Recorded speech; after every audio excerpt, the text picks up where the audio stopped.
Morning. আজকে আলাদা practice বলতে গোলকিপার প্র্যাকটিস করাচ্ছি। তো গোলকিপার প্র্যাকটিস বলতে আজকে শুধু দুটো গোলকিপার এসছে, আরও গোলকিপার আসেনি।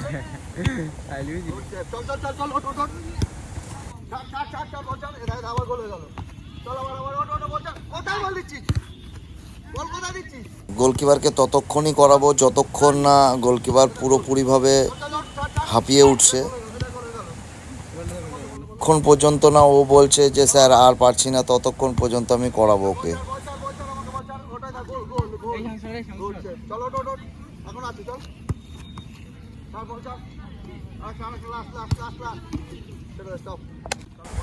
এরপরে আর একটা ছোট জুনিয়র গোলকিপার দেখতে পাচ্ছ যে আগের গোলকিপারের থেকে এই গোলকিপারটা আরও জুনিয়র। তো ওরা দুজনেই আজকে প্র্যাকটিসে এসছে।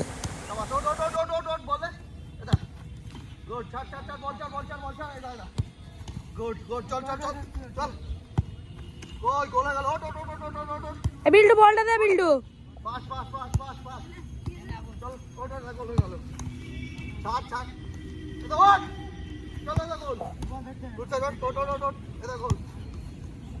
আবার গড়ি গড়ি গোল খেয়ে যাচ্ছে।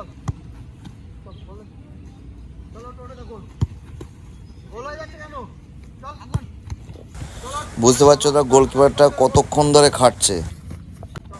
পরেরটা নতুন আরেকটা প্র্যাকটিস। এটা হচ্ছে গোলকিপারকে আগেরটায় বল পুশ করা হচ্ছিলো, গড়িয়ে গড়িয়ে মারা হচ্ছিলো। এবার গোলকিপারকে ওপরে মারা হচ্ছে বল গ্রিপ করার জন্য। যেহেতু এরা দুজনাই জুনিয়র, এর থেকে আগের গোলকিপারটা আরও জুনিয়র, তো এদের একদম প্রথম থেকে শেখাতে হচ্ছে কিভাবে বল গড়িয়ে বল রিসিভ করতে হয়, কিভাবে ওপরের বল গ্রিপ করতে হয়, কিভাবে ফিক্সড করে বাইরে বের করতে হয়, এইগুলোই শেখানো হচ্ছে।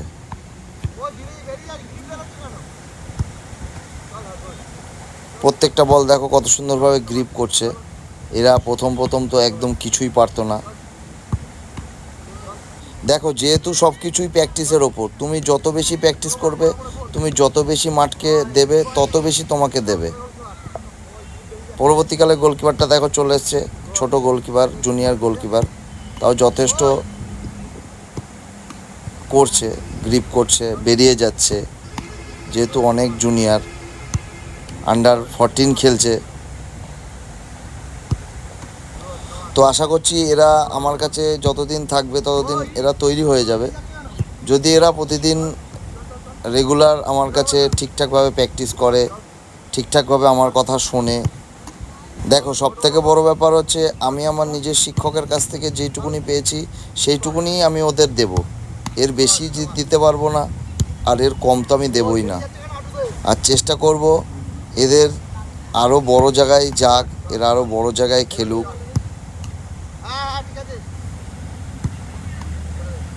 আজকে মর্নিংয়ে আবার গোলকিপার প্র্যাকটিস শুরু হয়ে গেছে। দেখো দুটো জুনিয়র গোলকিপার,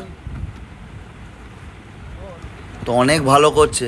এইটুকুনি ছেলে যে এত ভালো করে, তার থেকে বড় ব্যাপার যে চেষ্টা। তো ওদের মনের ভিতর আমি একটা জিনিসই ঢুকিয়ে দিয়েছি যে তুমি চেষ্টা করো, তুমি পারো না আমি তৈরি করে দেবো, কিন্তু চেষ্টা করতে হবে। মানুষ চেষ্টা করলে এমন কিছু হয় না যেটা মানুষ পারে না। হ্যাঁ, পুরোপুরি তুমি 100% তৈরি হতে না পারলেও তুমি 70% পারবে, তুমি 60% পারবে, তৈরি তুমি হবেই। যেইটুকুনি তুমি তৈরি হবে জীবনে অনেকটা এগিয়ে যাবে, তুমি খেলার মাঠে প্রচুর এগিয়ে যাবে। তাই সব ফুটবল প্লেয়ারকে বলবো তুমি প্র্যাকটিস করো রেগুলার, সকালে মাঠে যাও, সকাল বিকাল, যে বিকালে প্র্যাকটিস করে বিকালে, যে সকালে প্র্যাকটিস করে সকালে, কিন্তু প্র্যাকটিস করো। প্র্যাকটিস না করলে ফুটবলে এগোতে পারবে না, কোনো দিন এগোতে পারবে না। মাঠে নেমে তুমি কিচ্ছু করতে পারবে না, কিন্তু প্র্যাকটিসের মধ্যে থাকলে তুমি মাঠে গিয়ে তুমি যা খুশি করতে পারবে, যেমন তুমি বলকে ইয়ে করবে তো সেরকমই হবে। হ্যাঁ, এই প্র্যাকটিসটা হচ্ছে গোলকিপার চিল্লানো, যেটা প্রত্যেকটা গোলকিপারের এটা দরকার যে বল রিসিভ করার আগে তাকে চিল্লে আওয়াজটা দেওয়া যে কিপার, তাতে কি অপোনেন্ট নিজের যে প্লেয়ার থাকবে সে সজাগ হয়ে যাবে যে না গোলকিপার চলে এসছে, এখন গোলকিপারকে ছেড়ে দেওয়া যাবে। এই জিনিসটা প্রত্যেকটা গোলকিপারের শেখা দরকার, জানা দরকার। নাহলে বল ক্লিয়ারের সময় কি করে ডিফেন্সের সাথে গোলকিপারের ধাক্কাধাক্কি হয়, বোঝাপড়ার ভুল হয়।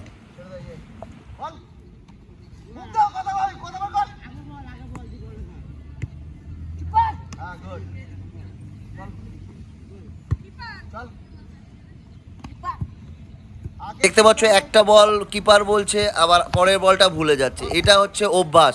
এই কন্টিনিউ অভ্যাসটা না থাকলে ওই রকমই হবে, একটা বল করবে একটা বল করবে না, খেলার সময় সে ওটাও ভুলে যাবে। চল চল আর কাট কাট কাট চল চল কিপ কর ডাকছি ডাকছি কি বলছিস? প্র্যাকটিসটা হচ্ছে 3 কাঠি চেনা।